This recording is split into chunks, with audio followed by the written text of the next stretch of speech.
During the rise of mail-order catalogs by Montgomery Ward, a man named Richard Sears had an idea on how he could also capitalize on this growing trend. In 1893, Sears met with Alva Roebuck, and the two formed the business Sears and Roebuck Company. Sears' plan was to use what Montgomery Ward was doing and improve upon it. Unlike Montgomery's simple and humble listing of products, Sears made a point to focus on advertising the products within the catalog, using lots of exaggerated claims and hyperbole. Advertising the products made the catalog more exciting and convinced the customers to buy the goods. He knew that rural citizens recently started the trend of feeling inferior to city folk, and the Sears catalogs profited by also selling apparel that were typically reserved for Chicagoans. These strategies made people feel like their purchases were equalizing them with city dwellers. Soon the Sears catalog expanded from 196 pages in 1893 to 786 pages in 1897. With the amount of pages added, they also added new things to the catalog, adding food, drugs, refrigerators, farm implements, books, and the famous Heidelberg belt, an electric man's corset that was guaranteed to cure impotency.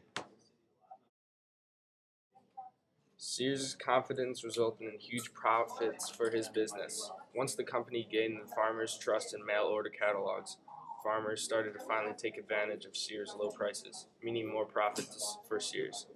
For example, his sewing machines were selling for $10.45, whereas others were selling them sewing machines for $50. Sears' huge profits resulted in the company building the Sears Merchandise Building Tower in 1906.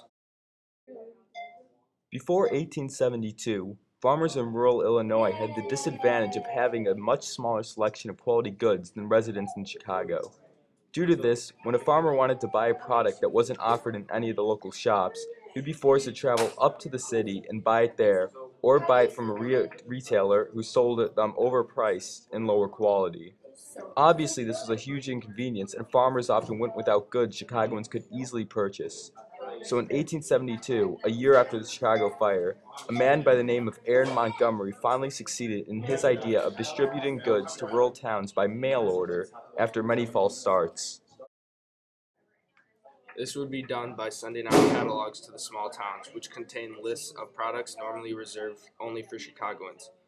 People could then fill out the catalogs, mail it into the Montgomery Ward headquarters, and pick them up at a local train station a few weeks later. Most importantly, this method of distribution meant that the normal middlemen involved in the shipment and vending of goods were cut out, and the items could be sold at a much lower price.